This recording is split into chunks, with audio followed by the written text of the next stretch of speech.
حتى أهل البدع والأهواء، أهل البدع العقائدية وأهل البدع السياسية. أنا أقول بيننا وبينكم السلف، بيننا وبينكم الكتب، كان فيقول البدع بيننا وبينكم السلف. Bismillahirrahmanirrahim. Alhamdulillahirabbil alamin. Wassalatu wassalamu ala al-mab'uthi rahmatan lil alamin.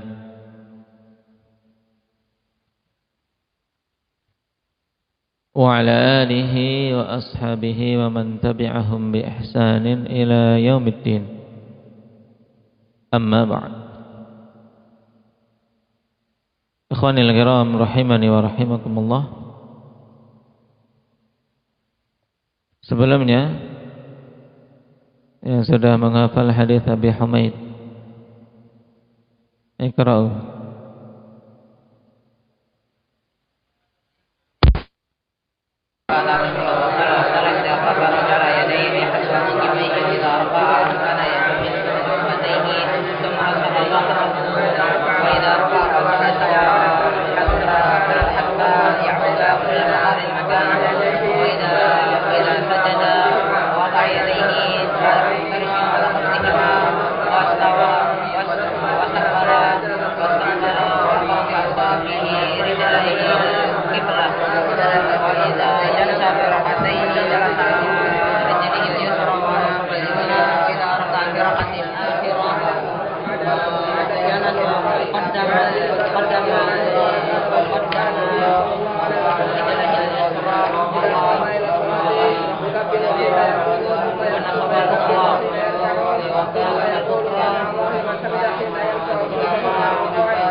في الصلاة كلها حتى يقضيها ثم يكبر حين يقوم من المثنى بعد الجلوس.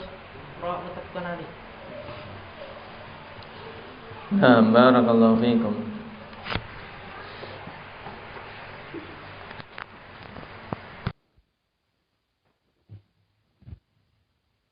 Kita telah selesai dari pembahasan al-i'tidal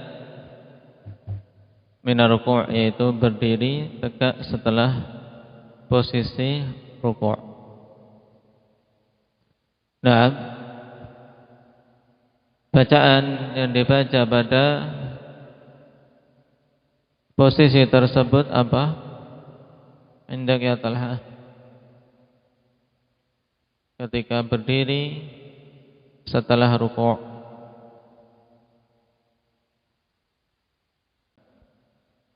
Baik, barakallahu fiik. Nah, riwayat yang paling panjang dan paling mencakup adalah riwayat Muslim dari hadis Abi Sa'id Al-Khudri. Maka ini dihafalkan, diamalkan, ya kawan. Mumpung kita bisa mengamalkan. Karena antum ketika keluar belum tentu bisa mengamalkannya untuk membaca bacaan panjang ini. Ketika sholat di belakang orang-orang umum, akan sulit untuk bisa beramal dengan zikir tersebut karena panjang.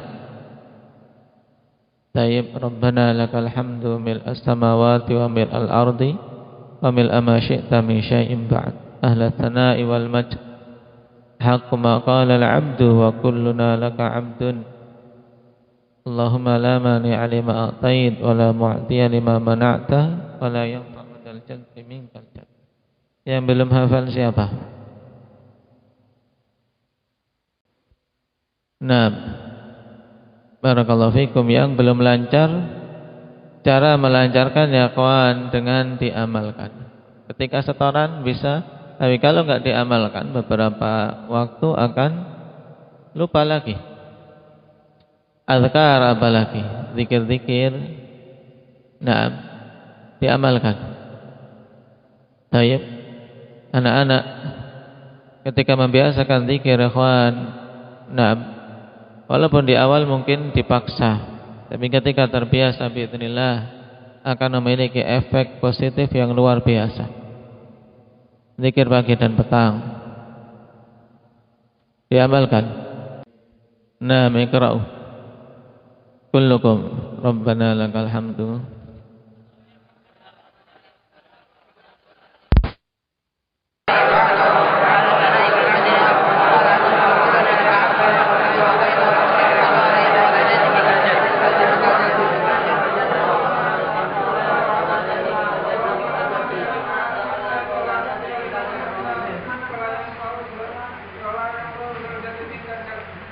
Baik. Nah, barakallahu fikum. Sekarang kita lanjutkan. Qala al-Imam Sa'di rahimahullah. Thumma yasjudu ala a'dha'ihi as-sab'ah. Thumma yasjudu ala a'dha'ihi as-sab'ah. Kemudian sujud di atas anggota-anggota sujud yang 7. Baik. Pembahasan berikutnya akhwan, setelah posisi i'tidal maka kemudian sujud. Dan sebelum kita membahas tentang a'dha'us sujud, anggota-anggota sujud, di sana ada pembahasan yang butuh diilmui oleh setiap talib, karena khilaf padanya juga cukup kuat, yaitu pembahasan ketika bergerak menuju sujud. Nah, ketika bergerak menuju sujud, nah, tentu telah kita ketahui bacaannya apa. Ketika bergerak mau sujud, bacaannya apa indak ya Hanif? Allahu Akbar. Hal ini jelas. Tapi yang diperselisihkan adalah apa yang dikedepankan ketika dia bergerak menuju sujud, apakah mengedepankan kedua tangan ataukah kedua lutut. Nah, dalam masalah ini akhwani fillah, nah, ada 4 pendapat yang masyhur. Yang pertama berpendapat taqdimul ar-rukbatain, mengedepankan kedua lutut, dan ini madhab jumhur. Madhab jumhurul ulama mengatakan apa yang dikedepankan kedua lutut dulu, dalam artian ketika mau bergerak sujud lututnya dulu yang naam didahulukan untuk menempel ke lantai. Pendapat kedua taqdimul yadain, mengedepankan kedua tangan. Dan ini mazhab Imam Malik dan salah satu riwayat dari Imam Ahmad. Pendapat yang ketiga at-takhyir bainal amrayn, yaitu mengedepankannya enggak masalah, silahkan memilih antara dua perkara tadi. Boleh kedua-duanya, baik itu kedua tangan atau kedua lutut, masalahnya bebas. Dan ini merupakan salah satu riwayat dari Imam Ahmad. Kemudian pendapat yang keempat akhwan, memberikan perincian taqdimul yadain fi haqqi syaikhil kabir wal dha'if, wa taqdimur rukbatain fi haqqil qadiri alladhi la yashukku alaihi dhalik. Pendapat keempat mengatakan mengedepankan kedua tangan pada hak orang tua, kakek-kakek yang sudah lemah. Nah, dan mengedepankan kedua lutut pada hak orang yang mampu dan tidak berat untuk melakukannya. Perincian ini telah berpendapat dengannya sebagian pengikut mazhab Hanabilah. Taib. Lalu mana pendapat yang rajih dari keempat pendapat yang ada ini, ikhwan? Tentunya untuk bisa mentarjih kita butuh memperhatikan adillah yang dibawakan dan menjadi landasan. Kalau kita perhatikan hadis-hadis yang sharih, ikhwan. Hadis yang sharih itu apa? Tegas, jelas, menunjukkan ke akar permasalahan. Nah, yang menyatakan mengedepankan kedua tangan atau mengedepankan kedua lutut semuanya tidak selamat dari kelemahan dan illah. Ini dipegang. Karena nanti akan mudah menjawab setiap mazhab yang mengatakan yang rajih mengedepankan kedua tangan dengan hadis demikian. Yang sharih kedua tangan dikedepankan, maka kita katakan hadis tersebut lemah. Demikian pula hadis yang secara tegas mengatakan yang dikedepankan adalah kedua lutut, kita katakan hadis tersebut juga lemah, dhaif, mu'allah. Contohnya, ikhwan, seperti hadis Wa'il bin Hujr. Beliau mengatakan ra'aitun nabiyya sallallahu alaihi wasallam idza sajada wada'a rukbatayhi qabla yadayhi wa idza nahadha rafa'a yadayhi qabla rukbatayhi. Ini kan tegas, jelas. Aku melihat Nabi sallallahu alaihi wasallam apabila sujud, maka beliau meletakkan kedua lututnya sebelum kedua tangannya. Dan apabila beliau bangkit, maka beliau mengangkat kedua tangannya sebelum kedua lututnya. Maksudnya apa? Bangkit dari posisi duduk, mau berdiri.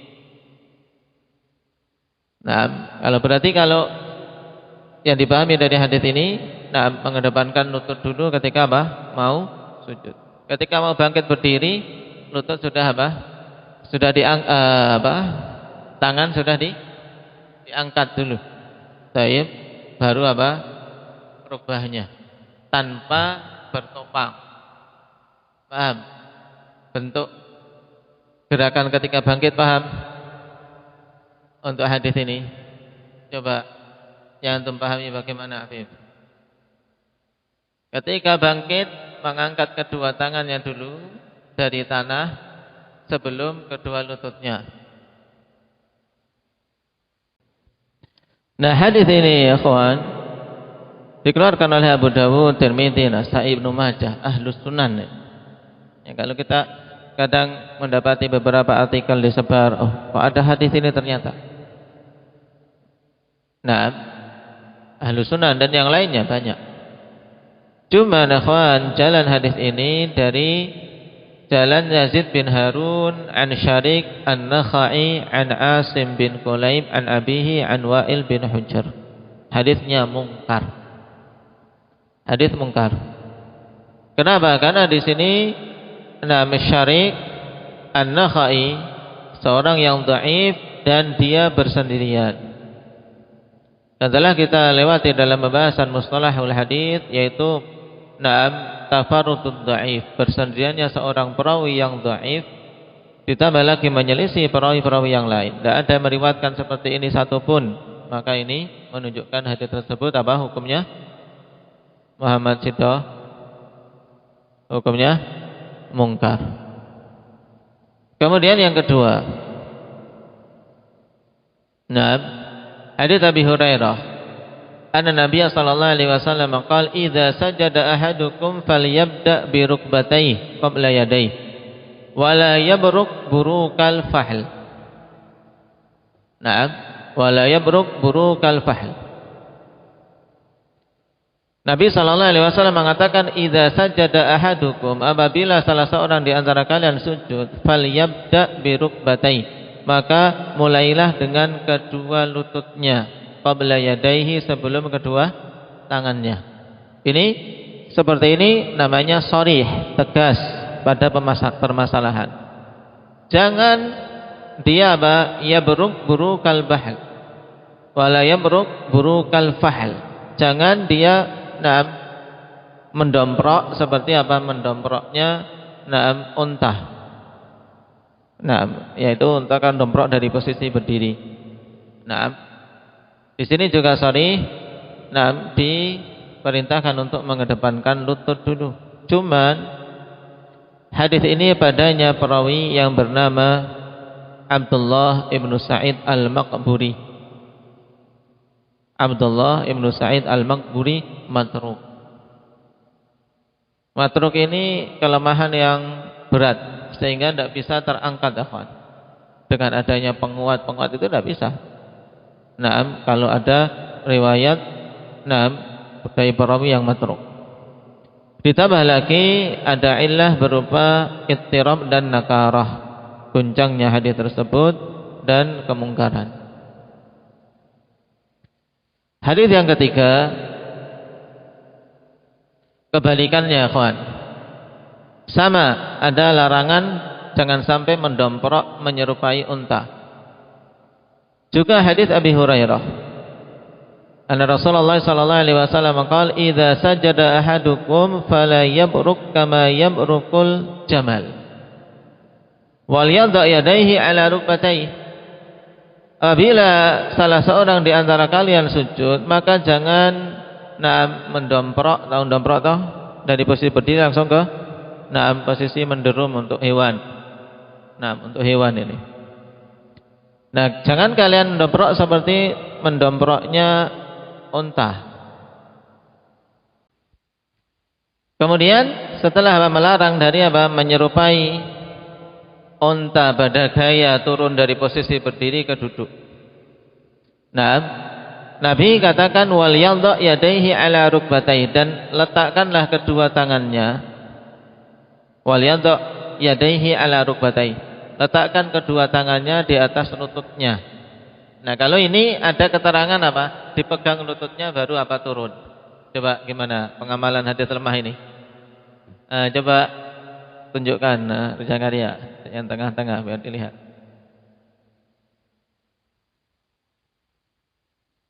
Berarti lututnya dipegang baru turun.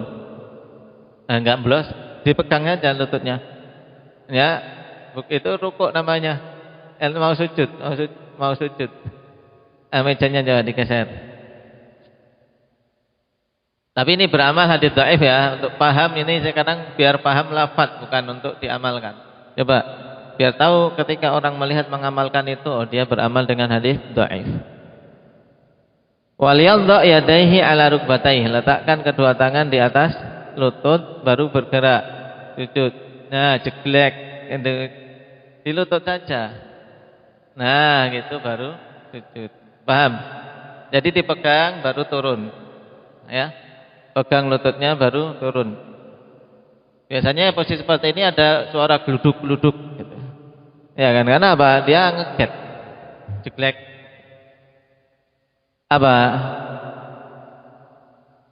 Menderum ya kan?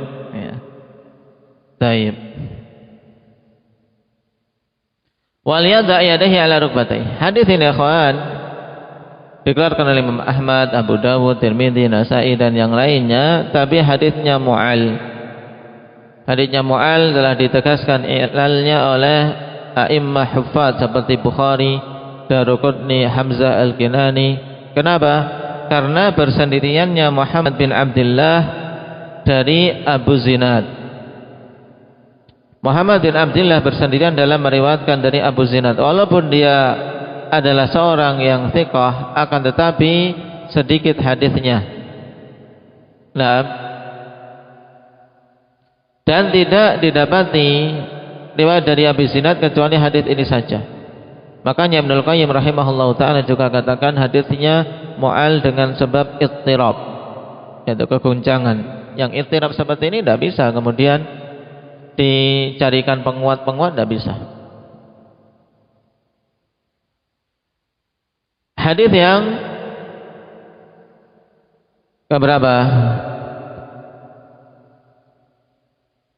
Hadis yang keempat.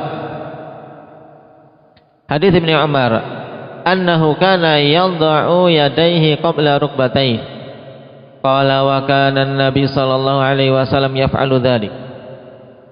Adalah dulu Abdullah bin Umar meletakkan kedua tangannya sebelum kedua lututnya. kemudian mengatakan adalah dulu Nabi sallallahu alaihi wasallam melakukan yang demikian. Kali ini berarti tangan dulu baru kedua lutut. Hadis dikeluarkan oleh Daruqutni, Al-Baihaqi, Ibnu Khuzaimah dan yang lainnya. Naam. Tayyib, dan Daruqutni mengatakan hadisnya mauquf. Tayyib. Dan Al-Baihaqi mengatakan aku tidak melihat kecuali kekeliruan siapa yang merofakkan hadis ini. Tayyib. Nah, kalau kita perhatikan memang ikhwan, hadis-hadis yang datang, nah banyak yang menegaskan untuk mengedepankan kedua lutut. Oleh karena itulah tidak heran kalau jumhurul ulama berpendapat dengan hal tersebut. Nah, cuman walaupun banyak ada 3 hadis, dan mungkin kalau diteliti ada beberapa riwayat yang lain. Hadis tersebut kelemahannya parah, antara mungkar, matruk atau mu'al. Taib, mu'al dengan sebab ittirab. Yang seperti ini tidak bisa saling menguatkan satu sama lain. Taib. Terus berarti kesimpulannya kawan, hadis yang sharih ghairu sahih. Paham? Hadis-hadis yang sharih tidak ada yang sahih sama sekali. Semuanya ada kelemahan. Taib. Cuman di sana ada hadis yang sahih. Ada hadis yang sahih yang bisa dipahami dari maknanya bahwasanya ketika bergerak sujud yang dikedepankan adalah kedua tangan.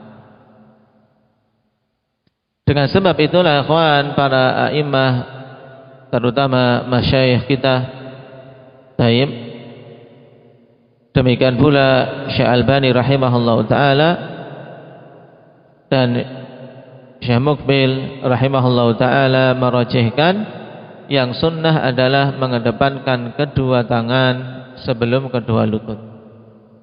Apa hadis yang dimaksud? Yaitu hadis Al-Bara' Ibnu Azib radhiyallahu anhu dalam Sahih Bukhari dan Muslim.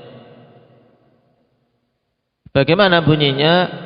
Kana Rasulullah sallallahu alaihi wasallam idza qala sami'a Allahu liman hamidah lam yahni ahadun minna dhahrahu hatta yaqa'a Rasulullah sallallahu alaihi wasallam sajidan thumma naqa'u sujudan ba'dah. Adalah dulu Rasulullah sallallahu alaihi wasallam apabila beliau telah mengucapkan sami'a Allahu liman hamidah kemudian berdiri tegak. Lam yahni ahadun minna dhahrah, tidak ada seorang pun dari kami yang membungkukkan punggungnya sampai Nabi sallallahu alaihi wasallam betul-betul sudah pada posisi sujud. Baru kami pun sujud setelah beliau. Pendalilannya bagaimana, ikhwan? Dari lafaz lam yahni ahadun minna dhahrah. Kenapa? Karena inhina fi dhahr. Inhina, yaitu inhina membungkukkan punggung.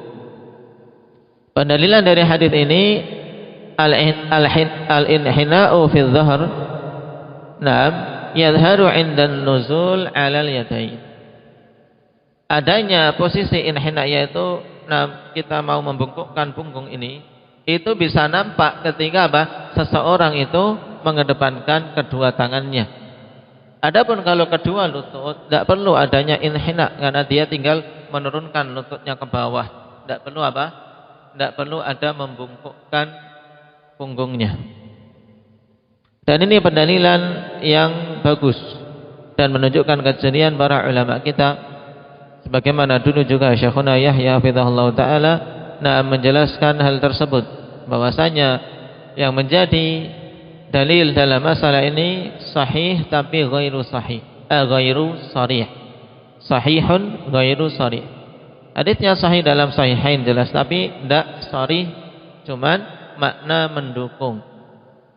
Yang tidak bisa mengambil istimbat dari situ kecuali seorang yang jeli dalam dalam memperhatikan makna hadis. Tayyib.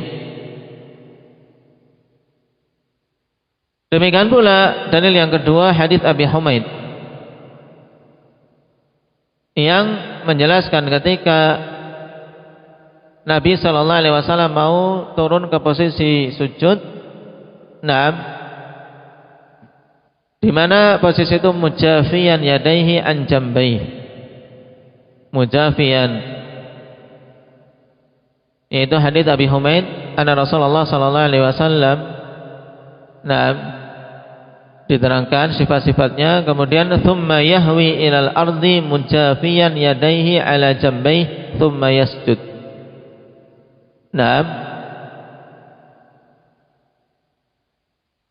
Yaitu dia turun menjauhkan tangannya dari sisi tubuhnya. Ketika mau sujud, tangan ini dijauhkan dari sisi tubuh. Dijauhkan dari sisi tubuh. Ini menunjukkan bahwasanya yang didahulukan adalah tangan. Kenapa? Karena kalau yang didahulukan adalah kedua lutut, maka tentu tangan malah didekatkan ke sisi tubuh, ya kan? Kayak tadi misalnya memegang lutut. Diletakkan di lutut atau di paha. Baru meletakkan lututnya di lantai. Tapi dalam hadits Abi Humaid dan ini dikatakan Syalbani termasuk sunnatun mahjurah. Sunnatun mahjurah yang bagi tanbihu 'alaiha.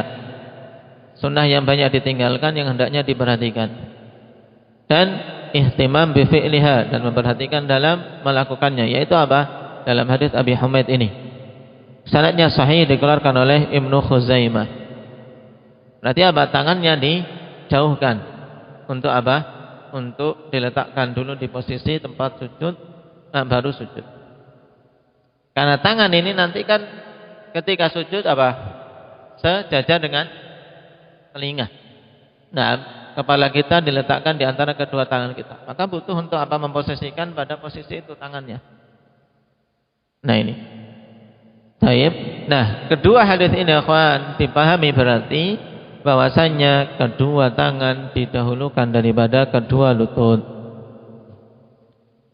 Syekh Al-Albani dalam Tamamul Minnah mengatakan, wa idza 'arafta hadza wa ta'ammalta makna yahwi alladhi huwa suqut ma'a mujafatil yadaini 'anil jambain, tabayyana laka biwuduhin la ghumudha fihi anna dhalika la yumkinu 'adatan illa bitalaqqil arda bil yadain, atau illa bitalaqqil ardi bil yadain wa laysa birrukbatain. Maka apabila engkau tahu hal ini dan engkau perhatikan makna kata yahwi, yaitu membentuk lengkungan untuk menuju ke posisi sujud, membungkuk. Yang makna yahwi yaitu as-suqut ma'a mujafatil yadaini 'anil jambain, yaitu apa? Jatuh tapi apa? Dalam posisi menjauhkan kedua tangan dari kedua sisi tubuh kita. Menjauhkan kedua tangan. Maka jelas dengan sangat gamblang tidak ada kerancuan padanya bahwasanya hal itu tidak mungkin secara kebiasaannya kecuali dengan apa? Dengan menyentuh tanah terlebih dahulu menggunakan kedua tangan. Bukan dengan kedua lutut. Karena kalau kedua lutut tidak butuh ada membungkuk.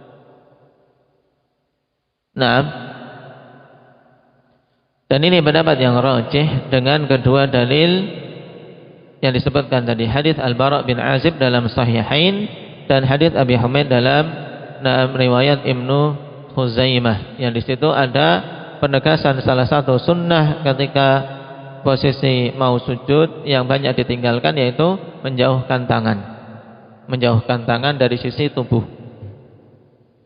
Pendapat ini mengedepankan kedua tangan juga dirajihkan oleh Ibnu Hazm. Bahkan beliau keras berpendapat wajibnya itu. Dahulukan kedua tangan. Sampai beliau keras di sini. Kemudian dari kalangan a'immah yang lain, Imam Nawawi, walaupun beliau Syafi'iyah tapi apa? Keluar dari keumuman pendapat Syafi'iyah. Karena Syafi'iyah bersama jumhur yaitu mengedepankan kedua lutut. Tapi Imam Nawawi merajihkan mengedepankan kedua tangan. Demikian pula Imam Syaukani dan dari masyayikh kita mutaakhirin mayoritas mereka berpendapat dengan pendapat ini. Baik.